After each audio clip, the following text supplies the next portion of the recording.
Bonsoir Rebecca. Alors le pont-levis vient juste de se relever. Nous sommes tout seuls au milieu du château puisqu'il ferme à 19 h. Alors le château de Langeais, c'est évidemment le château où se sont mariés Anne de Bretagne et Charles VIII. Mais c'est aussi ici qu'il y avait des parties de chasse entre seigneurs. Et donc la fauconnerie battait son plein. Résultat, cette année, le château de Langeais a décidé d'organiser des spectacles de rapaces 3 fois par jour. Nous avons assisté à celui du début d'après-midi. Regardez plutôt. On y va ? Allez, c'est parti. Toujours aucun bruit, hein. Toujours aucun bruit.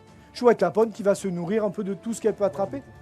La chouette lapone, c'est la plus grande chouette du monde. Et encore, celle-ci est un mâle, posé sur le bras de Franck Mortier, fauconnier depuis 18 ans. Ce rapace impressionnant souffre de la chaleur. Il va vite se mettre à l'abri.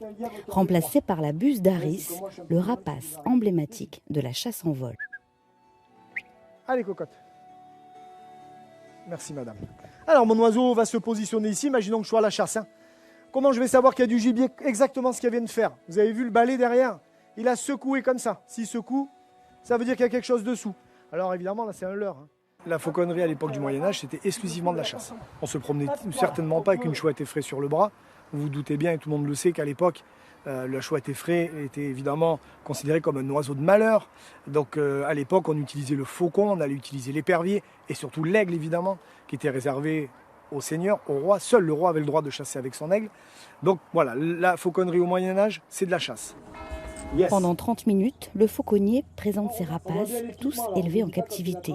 Il joue la carte de la pédagogie et de la proximité avec le public, comme avec ce grand-duc, le plus grand hibou du monde.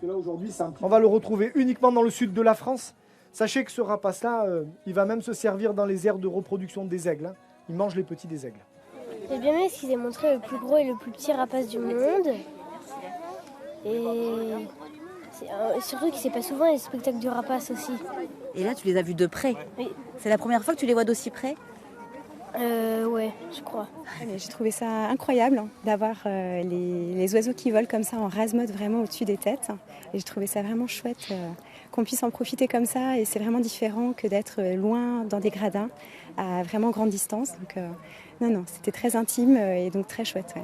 Regardez bien. Hop. Ce nouveau spectacle de fauconnerie est donné 3 fois par jour au château de Langeais, du dimanche au mercredi. Même si nous sommes loin des grandes représentations de Beauval et du Puy du Fou, celui-ci, tout en proximité, a un objectif, attirer de nouveaux touristes au pied du donjon de Fulquenera. Allez, t'as rien dans les pattes, c'est une lanière en cuir. Je suis avec Sandrine Durand, directrice du château de Langeais. Bonsoir. Bonsoir. Alors vous avez créé cette nouvelle animation cette année. Comment on fait vivre toute la semaine, tout l'été, un château de Langeais comme ça, au milieu des grands châteaux de la Loire? C'est un peu la marque de fabrique de Langeais en fait. On propose nous des animations toute l'année pendant les vacances scolaires. Et là cet été, on a donc renouvelé certaines animations qui fonctionnaient déjà très bien, comme le combat d'épée ou la visite avec Anne de Bretagne et le maniement du pont-levis. Et on a souhaité en proposer une nouvelle, donc le spectacle de fauconnerie que vous avez vu cet après-midi.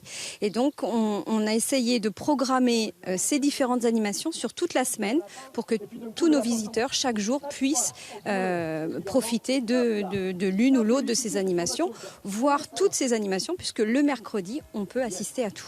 Alors vous me parliez de marque de fabrique. La marque de fabrique du château de Langeais, c'est aussi l'ameublement médiéval de tout le château.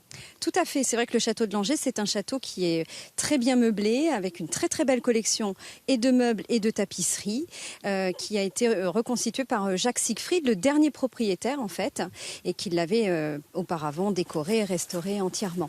C'est un collectionneur d'art médiéval, c'est pas commun? Oui, tout à fait. C'était un passionné du Moyen-Âge, surtout. C'était un richissime Alsacien. Et il s'est pris de passion pour ce château. Il l'a entièrement remeublé avant de le léguer à l'Institut de France en 1904 pour qu'il soit ouvert à la visite. Le château de Langeais, c'est combien de visiteurs par an? C'est un peu plus de 100 000 visiteurs. Merci beaucoup Sandrine, merci et bonne soirée à vous.